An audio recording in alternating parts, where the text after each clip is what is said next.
One nation, under God, indivisible, with liberty and justice for all.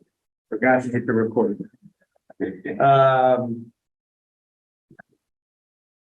Hold on one second. Eric O'Connell, that's the reporter. Eric, if you have a question, you can certainly raise your hand. I'm gonna hold my comment. I'm gonna ask the board to hold their comments. I want to get to some other business first.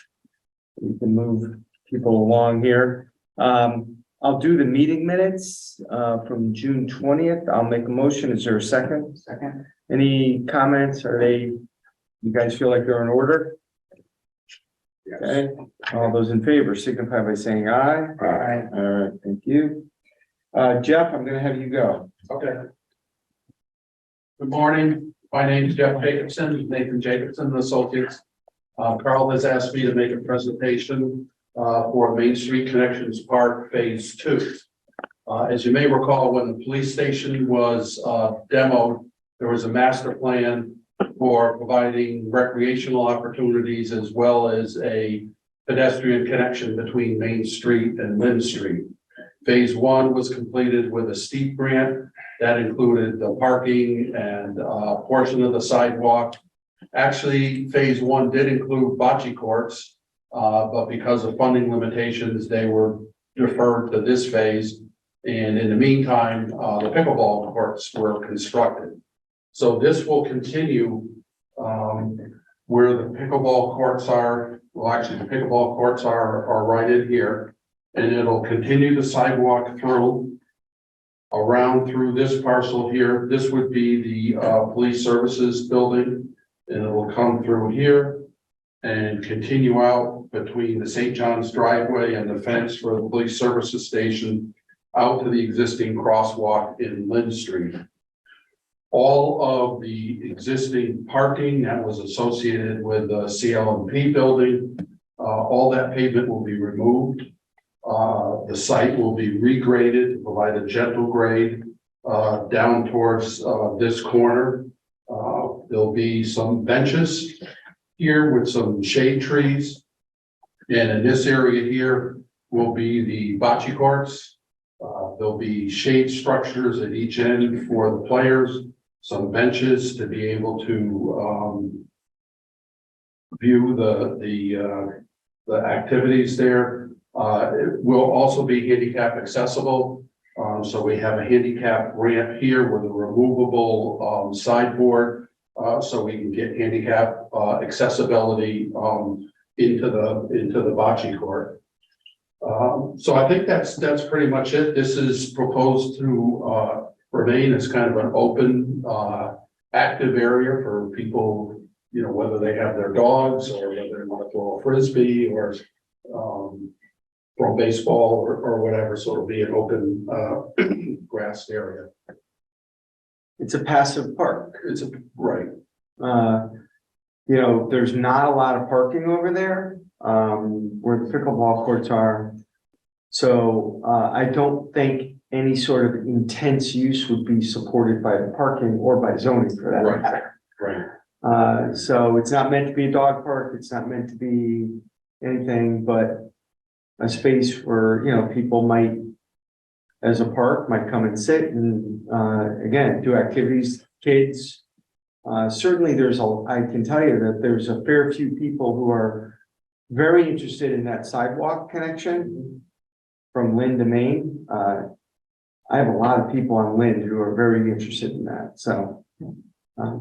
There'll also be some water out there. Yeah. During the phase 1, we put a water line in. It's not connected to Main Street or anything else, but just so we don't have to disrupt that existing area. That will actually come around this way. And over here, there's a water fountain.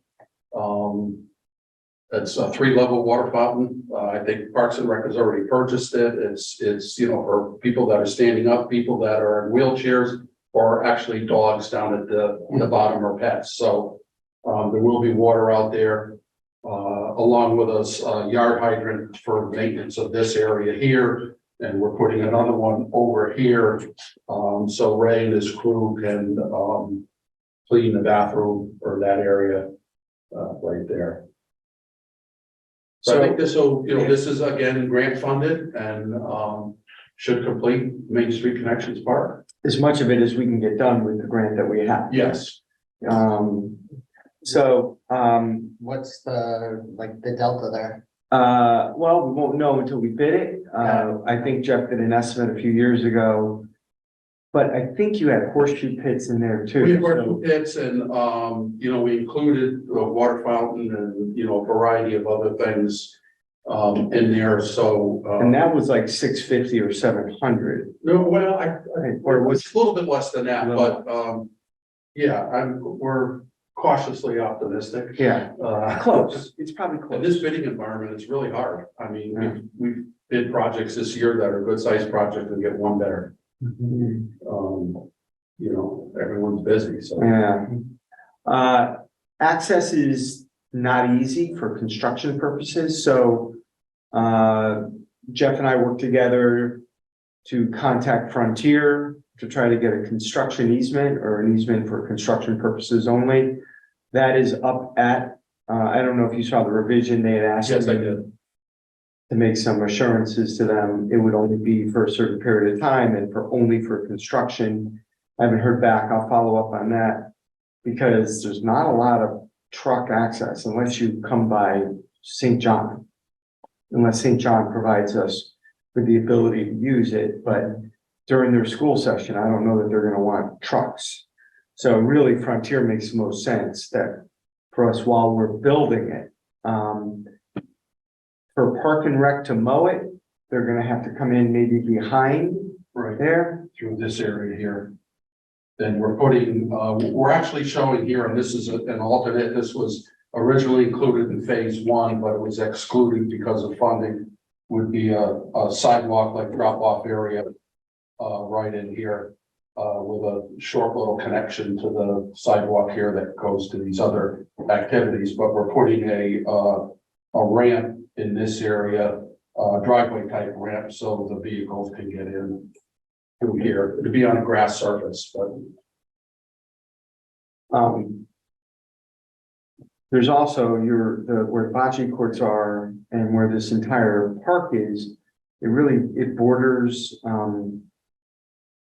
what's the street there? Where am I drawing a blank? Sure. What? Sure. Abutting neighbors. Yeah, a lot of abutting neighbors in there. So that's probably another reason why it has to be a passive park. If it wasn't, I think we would probably, if we were putting in, again, we were talking about a skating rink or a dog park or something. That would be a pretty intense use for not only parking purposes, but I think for noise purposes, and I think it would disturb the neighbors. I've already gotten plenty of comments about the pickleball courts because paddle on plastic, it's not, and people are there all hours of the day. Nobody ever thought about that. Yeah. We were putting them in. But at least those are further down. Right. So the rest of it really does. And bocce's not one of those sports where people are yelling and cheering. It shouldn't be. So it's meant to be a passive park, neighborhood friendly. We do have bond money that we received, a year and a half ago now, it has to be. Maybe two, might be 2 years, I'm not sure. Hopefully we can get this out to bid. We're just about there. Yeah. But it really depends on the funding agency, how long they're gonna take to, give us, permission to award the contract, or not award the contract, but put the contract out to bid.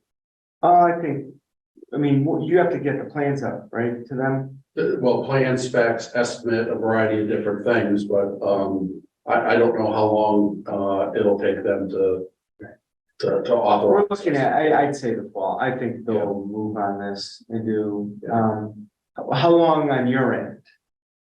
At this point in time, we've got a couple test pits scheduled for Wednesday in the drainage areas.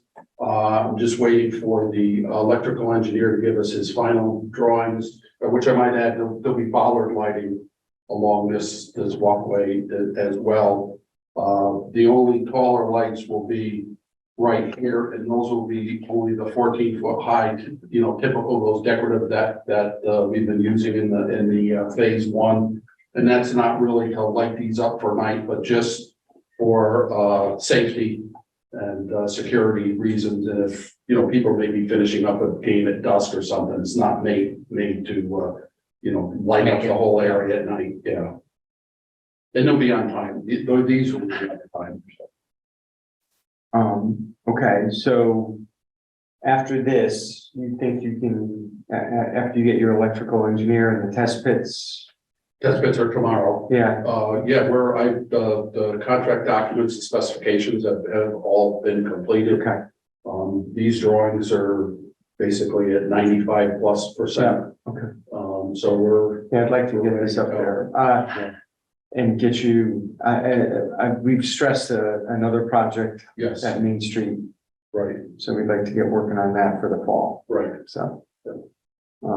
So we can maybe take a look at that for next year, Okay, so. very good. So the hope is that we're constructing this in the fall and Not this, not the, or maybe, I in mean, spring. I don't know, actually, it depends, when it goes out to bid, obviously, if it doesn't go out to bid till November. Yeah, But if they do a relatively quick turnaround on this, who knows? Yeah, it could be in the fall. Fall would be ideal for grass, obviously.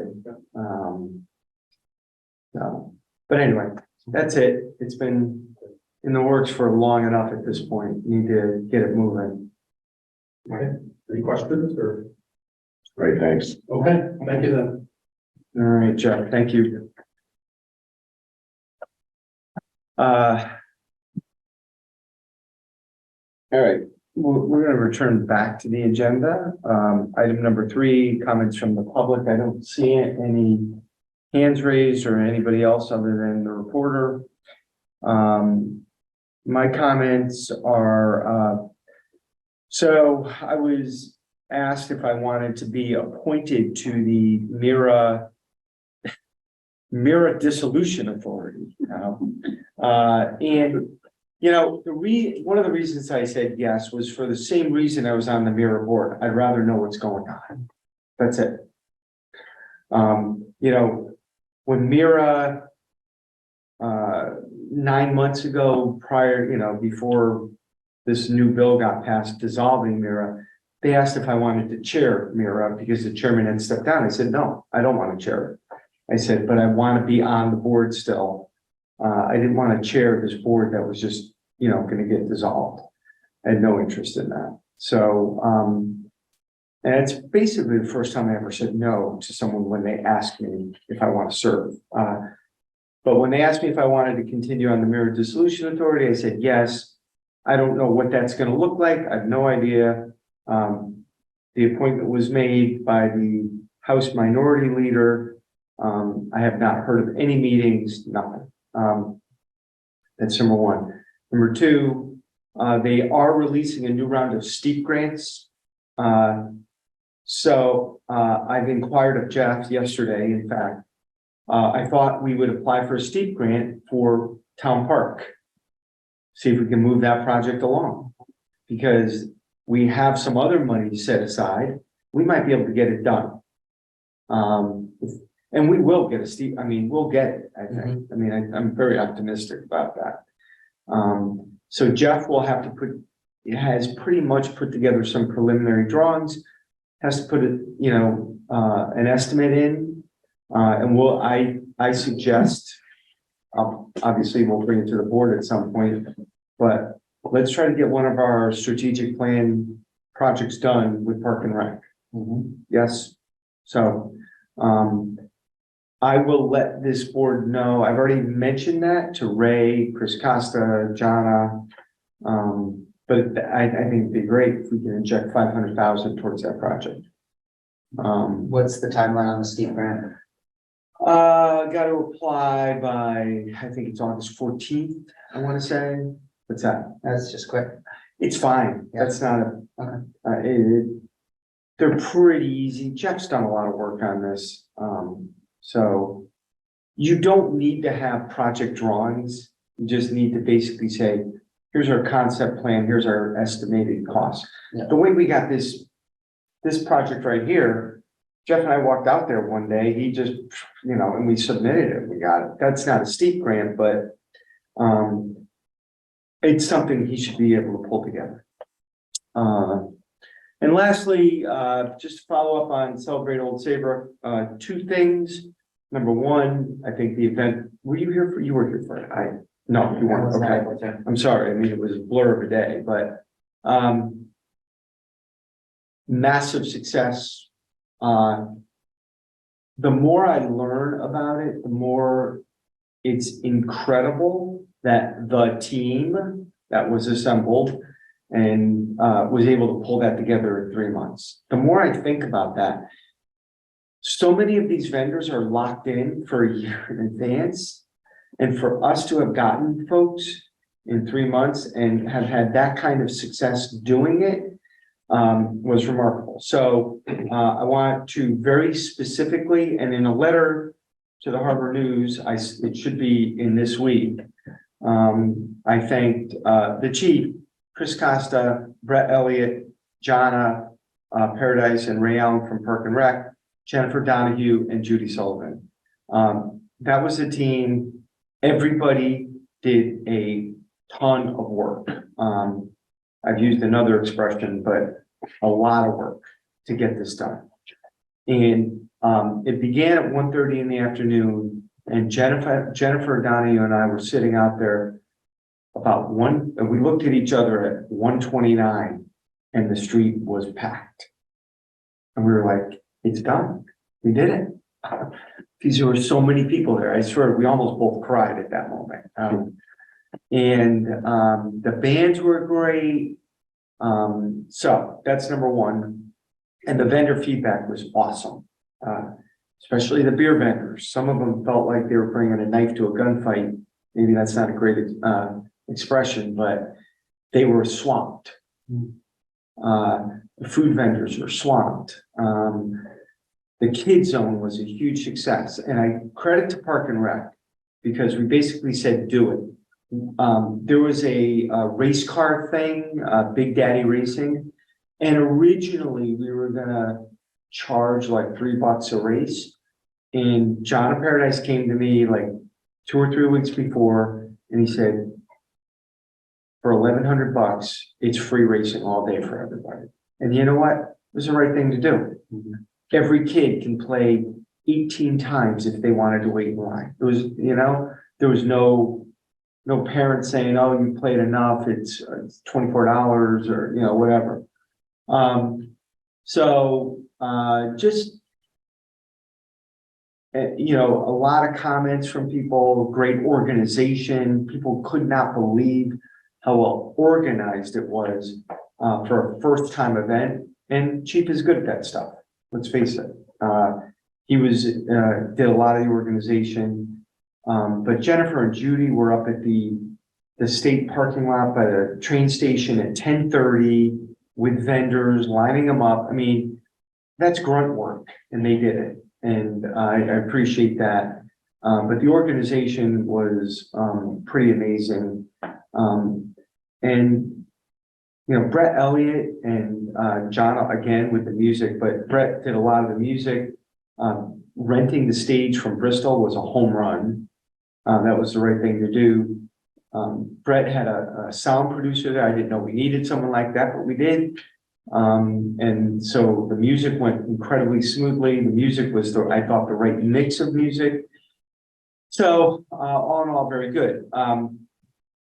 Last Thursday, we had a debrief of the meeting. We had the same group in there, and we talked about what we thought went well and what went wrong. We also took whatever vendor feedback we had so far, and we're taking a look at that. We're also going to reach out and do a survey to all the vendors we have and get back to say to them, number one, do you want to sign up for next year, June 23rd, next year? Do you want to sign up? Okay, it's $50. We're opening registration in 2 weeks. We're gonna do that, so we lock people in. After January 1, it's gonna go to $100. Not looking to make money on this event. This year, we raised about $4,000 in vendor fees. Not bad. But that's not the point. We're not looking to necessarily offset all the costs by vendors. We want them to be successful. So we're gonna do a survey. We're gonna do a vendor survey. We're gonna do surveys to just see how many people in town want to respond, or whoever we're able to reach out to hear what the feedback is. I've already heard some, not, on a day like that, you hope for great weather. We got great weather. So people said not enough shade, when they're eating, they would prefer to eat in shade. You get into tents, that's a different ballgame. Tents are super expensive. So that's tough. There may not have been enough water. So we're talking about maybe having water stations at both ends of the street. That's something we can probably provide, maybe sell them for $1, because people felt that some of the vendors who had water, it was too long a line to get it. And doing water for $1, just water, would probably satisfy that need. And just a couple other things, maybe we reconfigure the band a little bit from where they were. The problem is if they're facing Main Street, then they're getting the sun directly, the west sun. So we're looking at a few things, maybe using more Porter Plaza. I want to thank Bill Childress. I want to thank, for allowing us to use it for free. We obviously insured him for the day. Thank Brian May, Jessica May, and Brian Tulin at the hardware store, letting us use water for the bathrooms. The church allowed us to use electricity and water. There were just a lot of people to thank, obviously, From You Flowers, Mike Chapin, for sponsoring a significant portion of the event.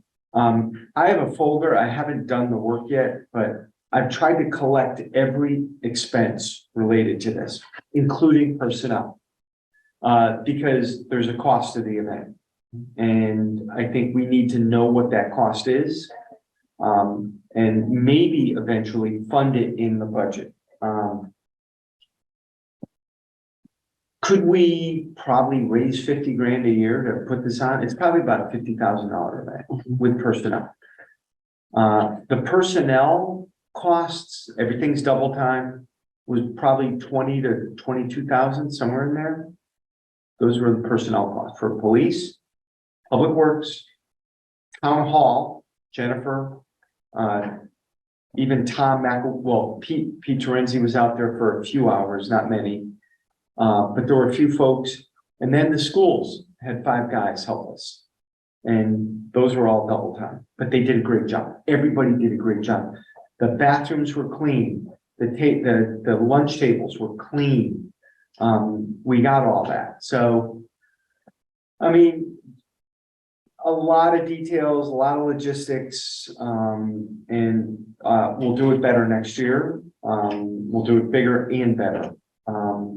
We were talking about having more balloon arches next year, because the balloon arch was a big hit. You enter it, balloon arch, So anyway, silly stuff like that, but just touches. One last thing, a lot of people came up to me, even after the event. And I think I might have told you this.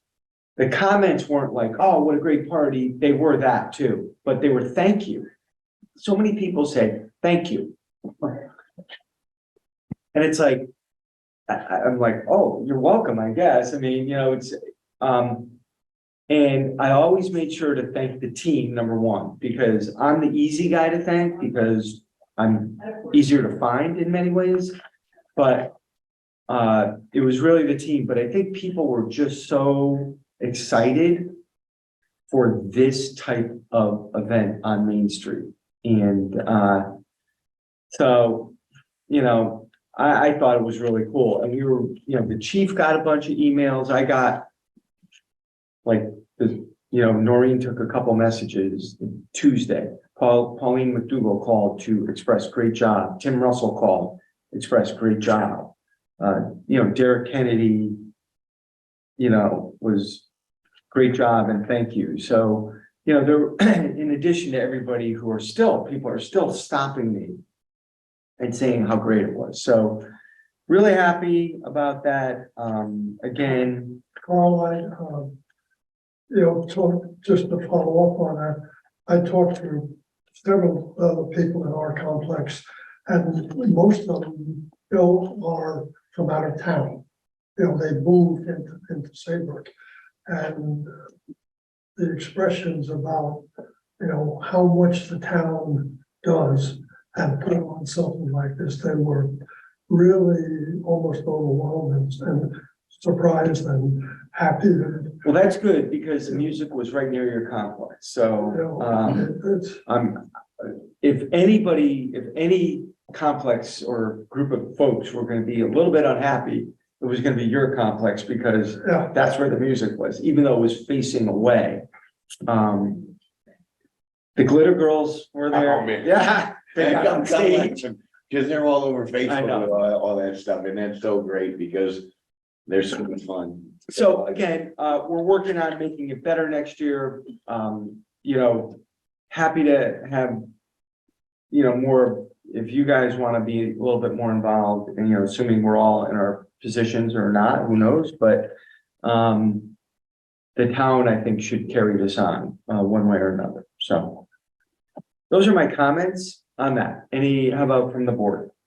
And not necessarily on that issue. Well, I enjoyed it immensely, and I think it's an important thing to continue, and I like the idea of a placeholder in the budget at some point based on some dollars and cents, because we don't ever want to be held hostage like we were one year about the torchlight parade or something like that. We can't do it, so if it's in the budget, Yeah. we're good. Anything else? Monument, you want to talk about Monument Way or? So we're close on that. We're much closer. We have ordered our bricks. They're coming to us within the next 4 weeks. And then we have a guy in town named Mike Cameron who has volunteered to do all the work that's necessary. And he's on board. Good. Matt. Yeah, I talked, going back to the Celebrate Saybrook Festival, I talked to several people in the days after, and everybody that I talked to, young, old, was overwhelmingly positive. Like you could tell the amount of fun that they had, people that had been vendors, how well organized it was, how easy it was from the vendor experience. So, kudos and thank you to everybody on that team that, would A lot of work. pull it off. A lot of work. I did the least, I'm just gonna say it, I did the least amount of work, and because the team was so great. So just some other things. So following up, Carl, I've asked you a couple of times and just wanted to make sure I asked a question about the Shellfish Commission. I keep getting some more questions about the kind of. Have you not work- gotten any answer on that? I've gotten some answers, but I think what would be easier is Have somebody in. if we can connect the individual that has a lot of interest in, the shellfish industry here in town potentially, and where we are, if we can connect them. So we should probably just attend the Shellfish Commission and talk with them directly. I don't know how often you're meeting. Right, Right? exactly, So, because it's not, they're kind of like ad hoc. all right, let me call Shannon Dugan. Let me just call her and say, what's going on with the commission? When are you meeting next? What's going on? And maybe I can For connect. some questions, I'll forward contact information and. Yeah, all right. Let's connect. Then I was wondering what next steps are with the Mariners Way study. Jennifer reached out to them yesterday and told them all's good. They're gonna start. So they're gonna, they got back to Jennifer and said, no, even though it's the summer, there's a lot of background type information, a lot of stuff we can do now.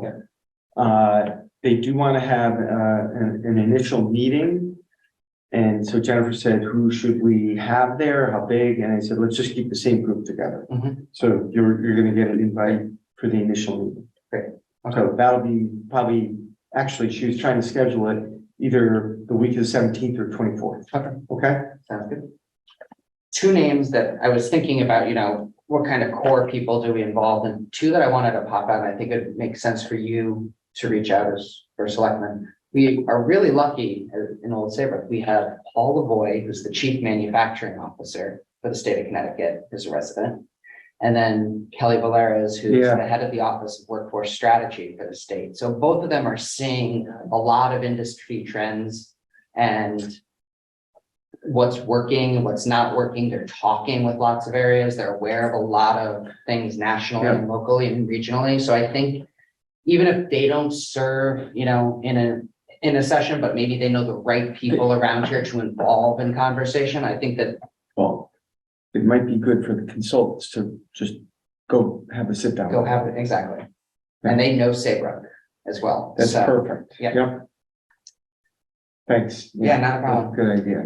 And then I just wanted to, in advance of what I would assume is on the schedule at our next meeting, we'll be looking at what to do with the, I'm gonna mention it right I'm now. gonna mention it now. Can I throw out a couple of ideas before you mention That's it? what I was gonna do is, no, you can.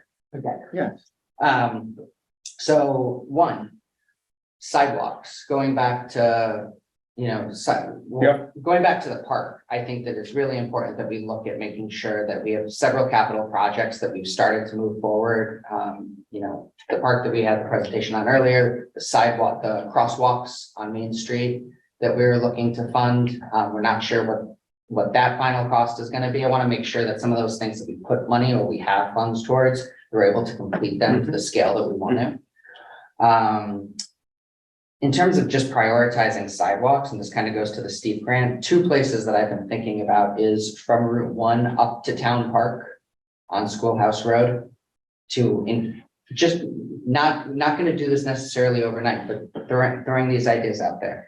That stretch of sidewalk, and then also wrapping around from Elm Street to Lower Ingham Hill Road. So from McDonald's up to Pasta Vida, and then from Pasta Vida to connect to where we're ending at Stop and Shop. That's connecting. There's a lot of business through there. That is a windy section on Elm Street, and you're connecting to the high school, and it's helping. Wait, hold on a second. You said from basically Route 1 to Pasta Vida on Hingham Hill Road. Yep. And what was the other one? And then from Stop and Shop on Elm Street, where we would be terminating or wherever exactly we're terminating that sidewalk project to Pasta Vida. Yeah.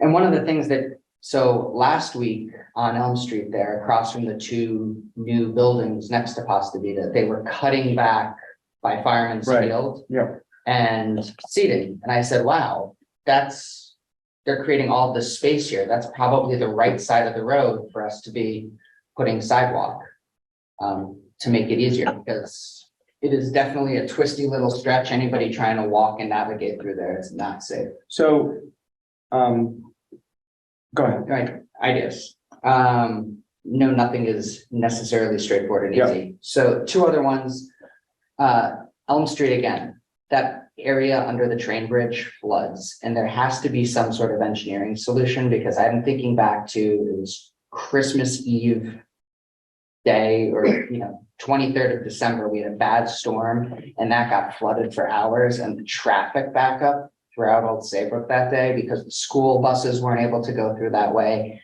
Everybody had to go around. It's right by 95. As we keep developing right there, it's really a central thoroughfare. There has to be an engineering solution that allows us to deal with reducing that flooding. And then the last piece is a climate resiliency off budget account. So that, after we had Chris in here talking about the different types of federal and state grants, that we can go out for, making sure that we have funds that are dedicated just to be able to be available for matching purposes for projects in the future, I think would be a smart strategy. So it's not just part of our regular capital project account, but we have something that's segmented for those purposes. Okay. Um. Since you brought up Elm Street, a sidewalk there, do we want to encourage people to walk when we know they're not gonna get past the train bridge? They're not gonna get past it. How are they gonna get through there? So you're gonna bring a sidewalk there. And I'm not arguing with you here, I'm just, Yeah, and then you're gonna tell them, okay, there's a sidewalk on the other side of the bridge and a sidewalk on this side of the bridge. Pick your moment, and, that would be my concern about a sidewalk there, is you're encouraging people to go down there. And, that's number one. Number two, the engineering solution on that train bridge, and I know you know this, Matt. And I'm not trying to tell you what you know. We're never gonna change that bridge. Right. It's Amtrak. Okay. And so you're never gonna change the height of the bridge. And, I know Jeff has looked at this and I know Public Works has. When that floods, I think it's mostly tidal, like on full moon, high tides with a lot of rain, and you probably drive it a heck of a lot more than I do. So I don't know how frequently it's impassable. at least monthly. Once a month, yeah. Mhm. And then certain seasons, it's worse. I don't know that, maybe. I don't know if you have to put it, I don't know the answer to that. I can ask Jeff if he has any past information on that, okay? Great. So let me see if we've looked at that in the past. I don't know if it would require, if we have it, a permanent pump. Right. But then if it's tidal, you're pumping the tide, which is, Yeah. I don't know that you can do that. Let me just ask them if we have any, research on it. Okay.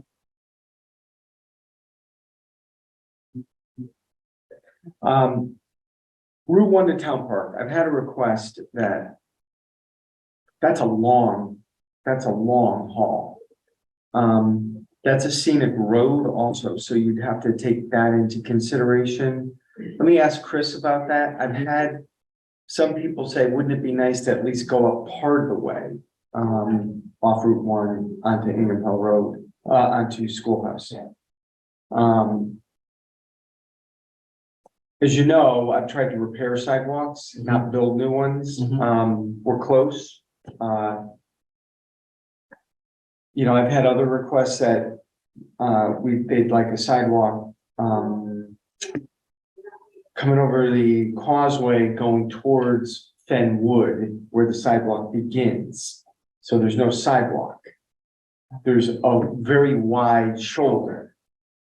I've had people say there should be a sidewalk there. And I'm like, I'm trying not to build new sidewalks right now, I'm trying to maintain what we have. There's a lot of areas in town. It'd be really nice let me ask Chris Costa what the reality of that is on that road. I'll just ask Chris about that and I'll get back to you. Okay.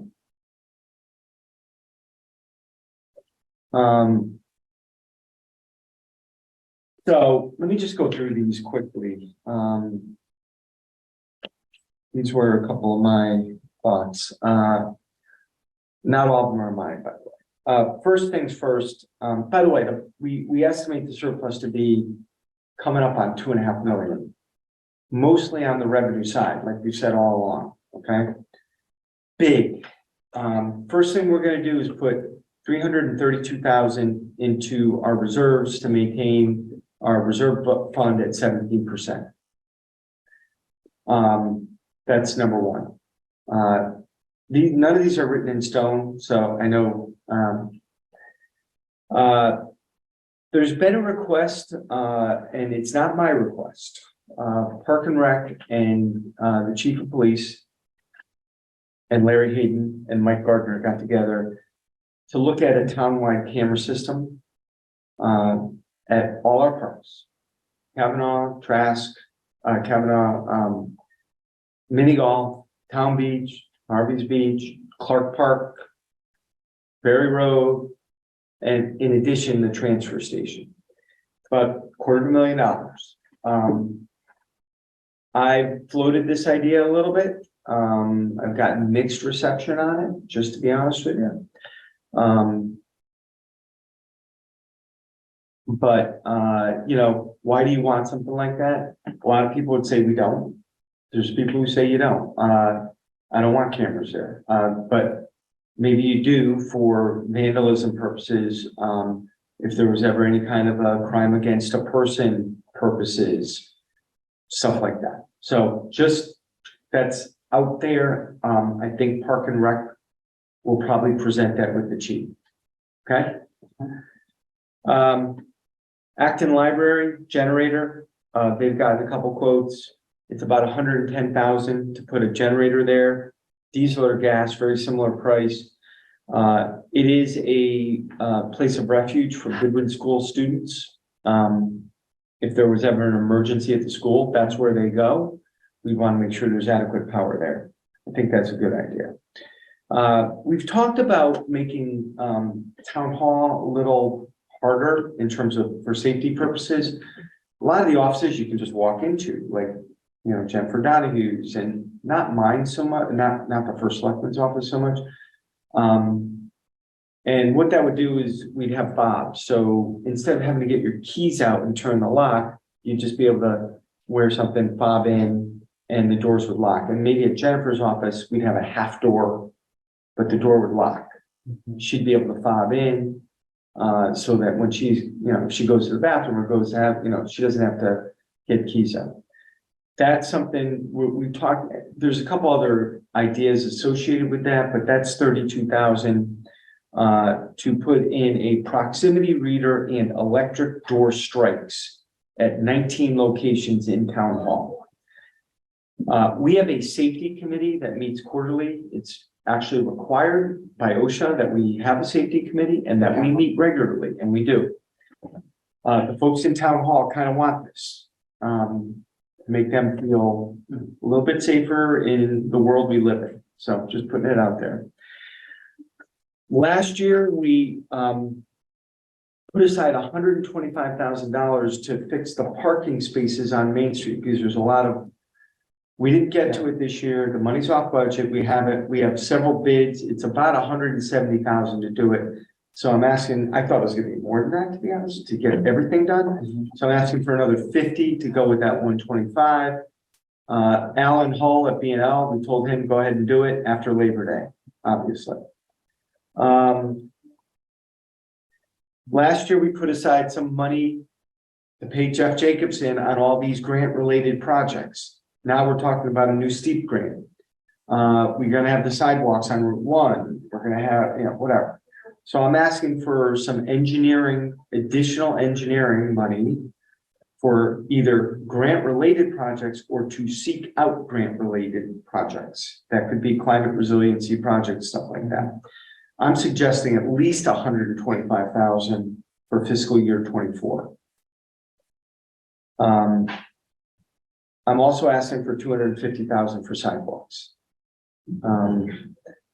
One of the places that I'd like to replace sidewalks, and you know, this is for this board and the Board of Finance to determine, there's a whole bunch of asphalt sidewalks in front of Knollwood and Fenwood on the, not on the beach side of the road, and they're in lousy condition. A lot of people walk over there, not all Fenwood and Knollwood residents. Those are basically the last asphalt sidewalks, I think, in town. So that's one area that I would look at, but I'm not necessarily married to it. But I'm asking for $250,000. We also had a trip and fall on Main Street over by Maple Court, right off Main Street. So I had a company, if you guys ever noticed on Main Street, sometimes the sidewalks are shaved. So you can there's a company called Precision Concrete, and they already did this once. And where you might not replace the sidewalk, but there's a lip Mhm. They actually shave it, so it's ADA appropriate. So you it's- don't get that like. Exactly, Yeah. so you don't get a lip, but you get a smooth surface.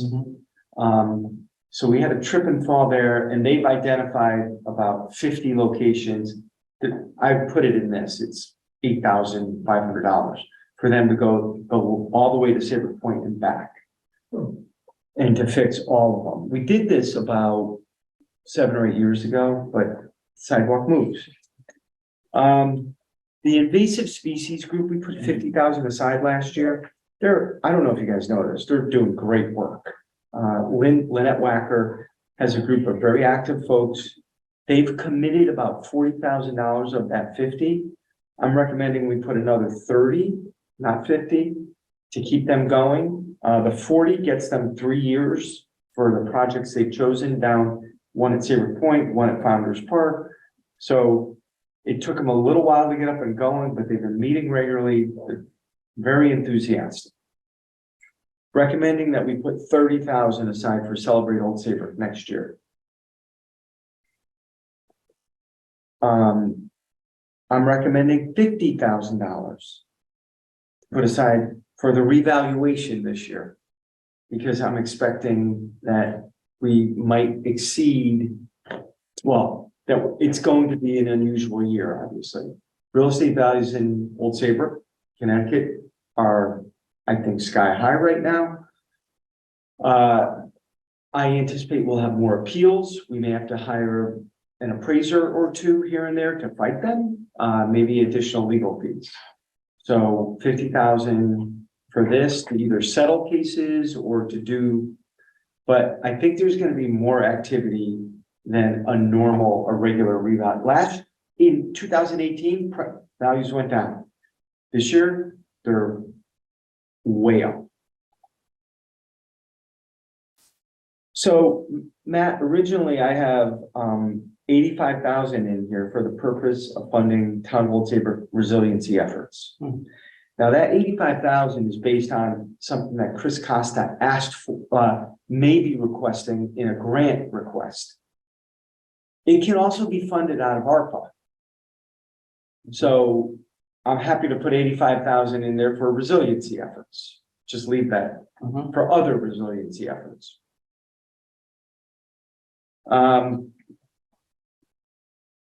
I'm asking for some additional funds for the transfer station as Jeff Jacobson is finishing up that design.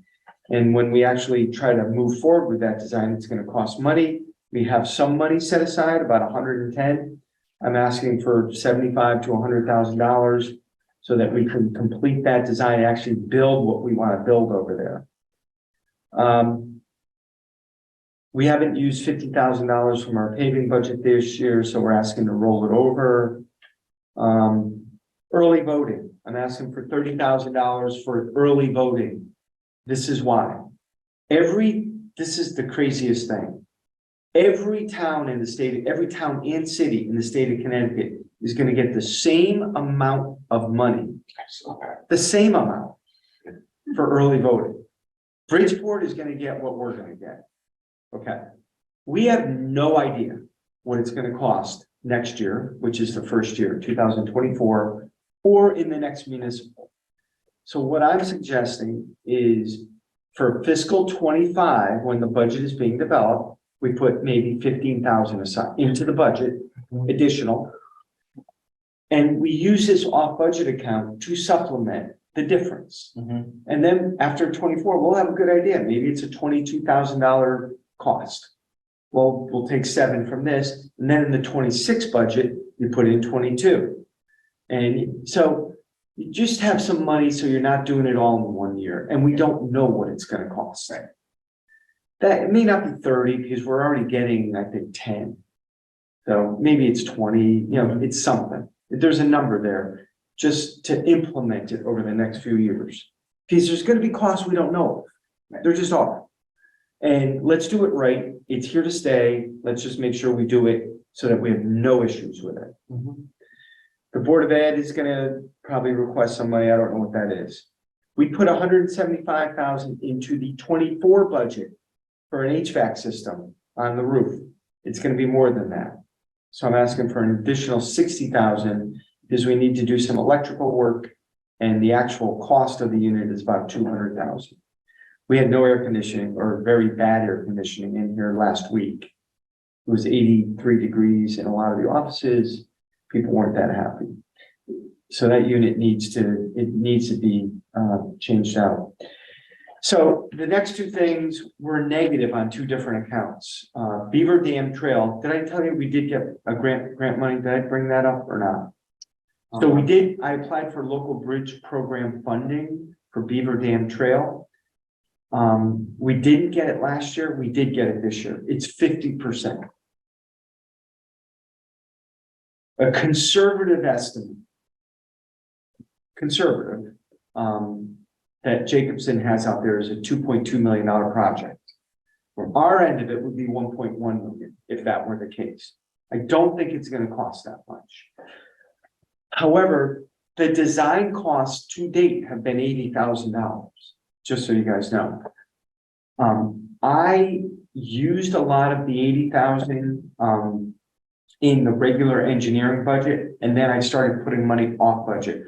We're negative 22,000 in a Beaver Dam Trail account budget. I'd like to zero that out for now. Now, no matter what we spend on engineering on Beaver Dam Trail, the 50% covers planning and construction.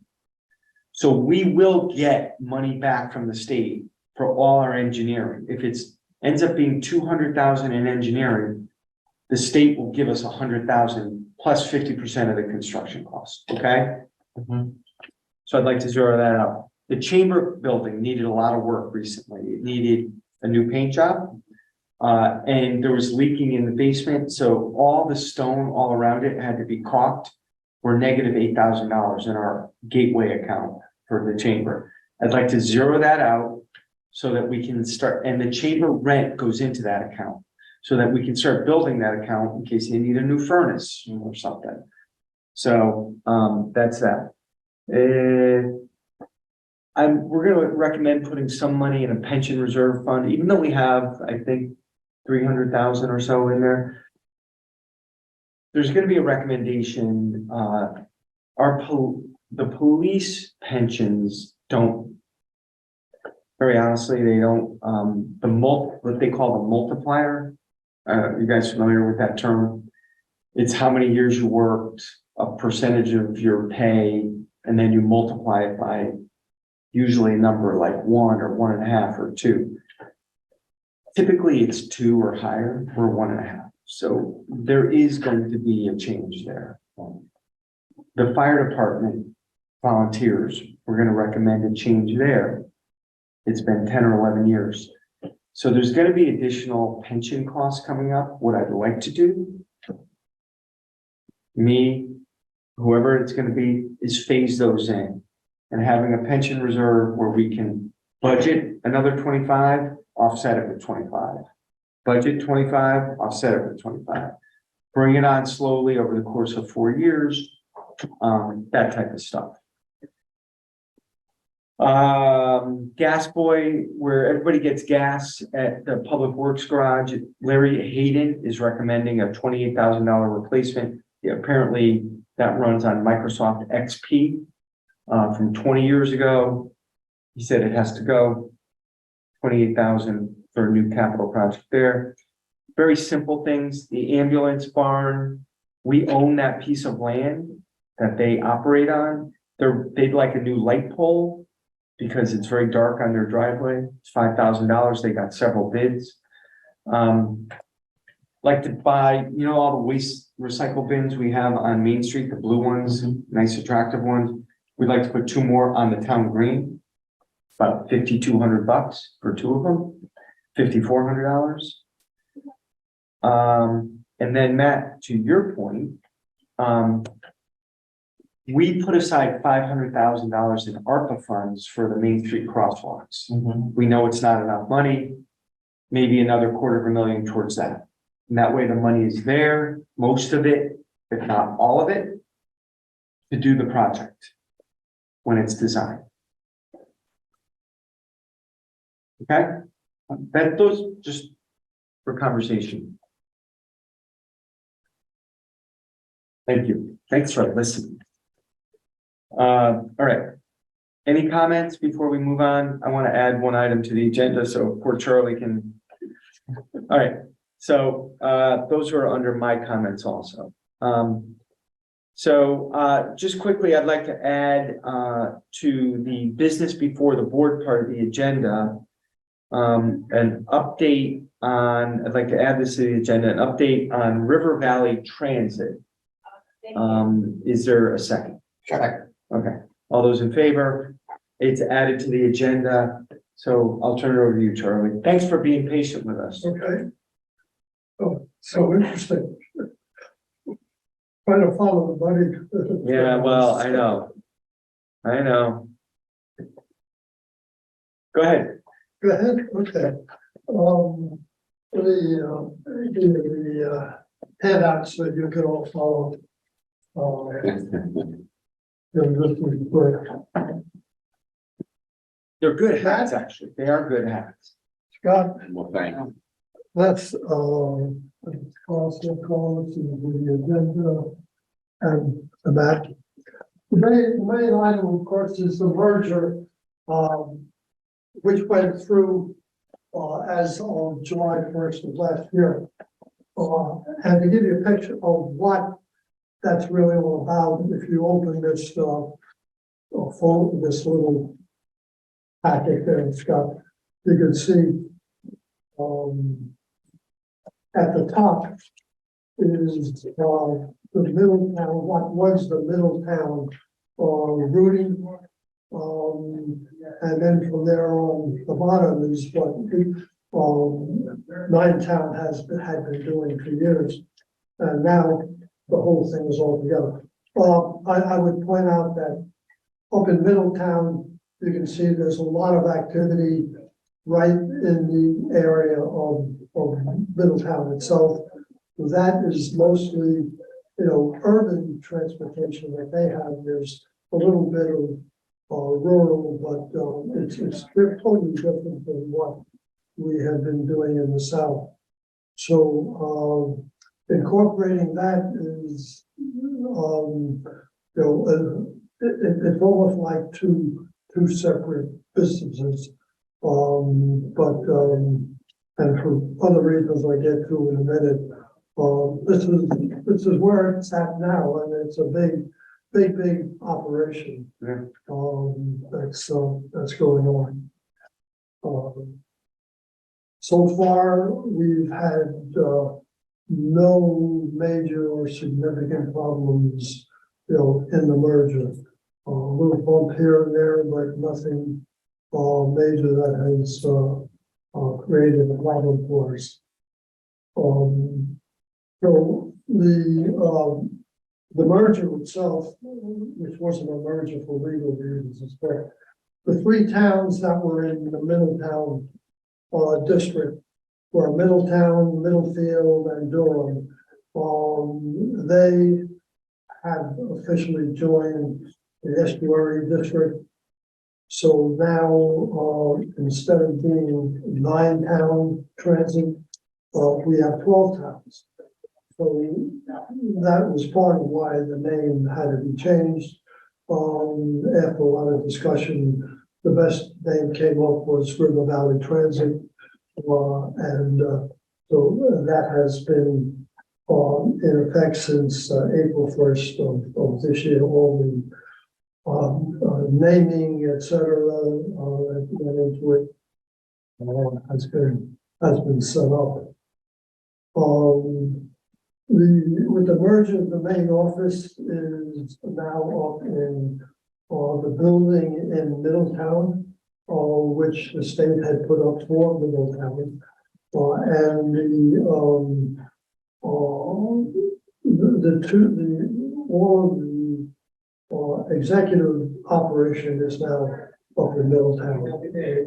Moved out of Saybrook, and is now up there.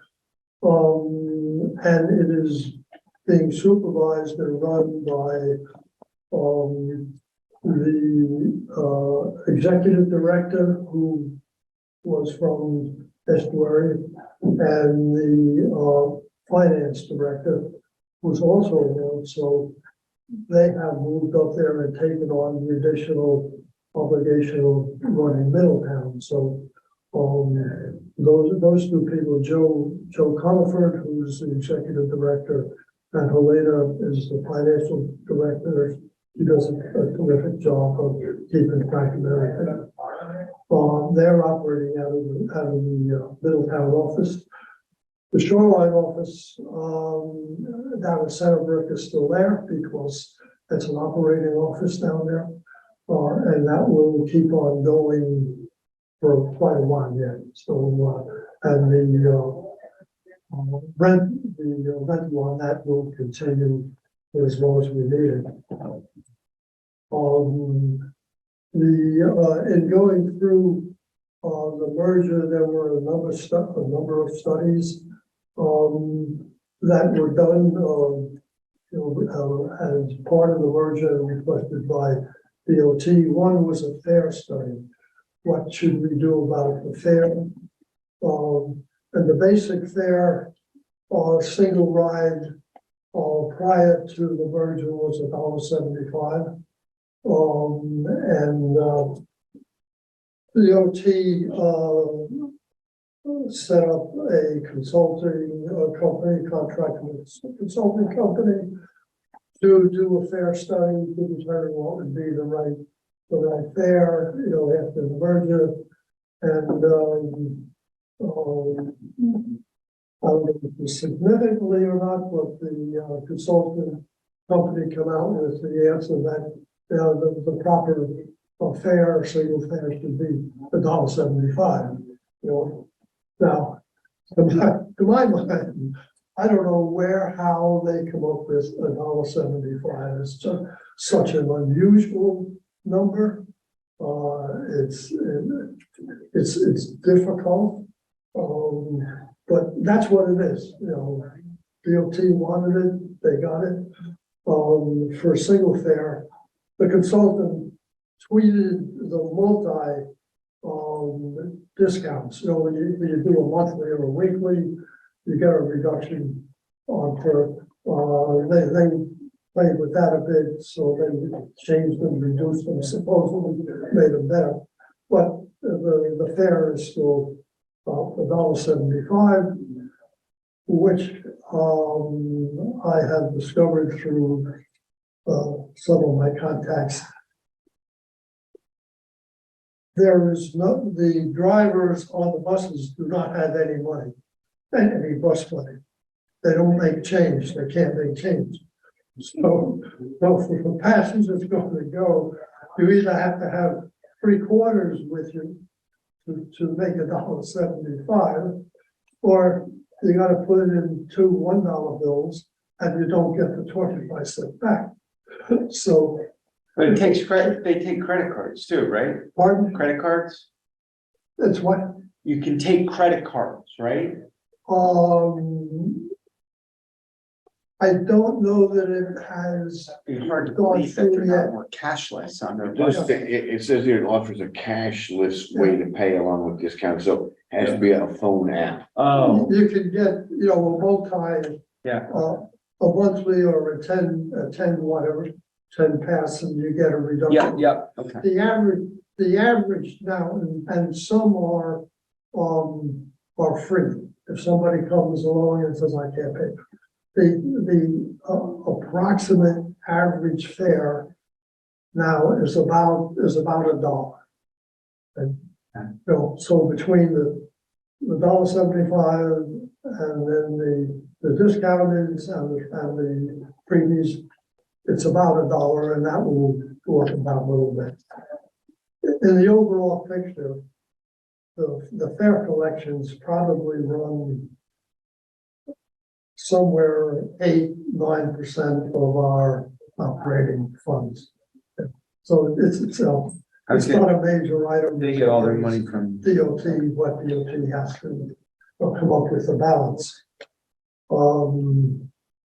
They also did a marketing study, which is getting out to the public, and also then the expenses of switching over all of the nomenclature to River Valley. New uniforms for everybody, new paper, the whole kit and caboodle is done. The next item I have on here is the labor relations. The drivers up in the middle town are unionized. Okay, and the drivers for the estuary district down here, are not unionized. The union contract ended, I think it was December of last year, and they renegotiated a new contract. And the base hourly rate for the Middletown drivers under their contract as determined was $18 an hour. And the estuary drivers, non-union, we were paying them $20 an hour. So, of course, the negotiation with the union, they want $20 an hour, of course. And that's where the new union contract is for the next 3 years. At $20 an hour with a 50-cent increase on the second year and another 20 cents after that. So, but it brought, ironically, the non-union hour wages brought up the union from 18 to 20. But we've got what should be peace for 3 years, with the union. The two big items, construction items that were a part of the merger were one in Middletown to establish a maintenance and repair facility, so that all that work could be done in-house and not parceled out. And what they did, they bought property, the state bought property across from the office building on North Main Street. It's curbside for probably a couple hundred yards. A lot of old properties were there, and that will be developed for bus maintenance, bus repairs, do it all in-house, and it's supposed to be lined up. That is, on the book, it will be done. DOT told us last month that they estimate it will take another 3 years to have that completed. Now, but some of the things that are involved are water, electricity, and environmental studies. So whether or not all of that gets done in 3 years is, who knows? In the meantime, all that work is going outside. The other building point is, as part of the merger, was to have a facility down here on the shoreline, which we don't have, but that was what we insisted upon, and they agreed to it. Finding a spot, land, has been a difficulty. Right now, we are hopefully homed in on a parcel in Westbrook on Flat Rock Road, which is not under any kind of negotiation yet. Don't know if it, with no assurance that it will. If it does, it's also going to have a whole bunch of studies that have to be done, environmental, water, the whole works. Summarizing that at this point, last month, DOT told us that on that project, if it all goes according to the way they've got it laid out now, it will be 6 years for completion. So we all know, what happens on these estimates of time. So, we're looking at least 6, which takes you through to 92, and who knows if and when that will be completed. In the meantime, we will continue to operate out of Saybrook. So that's the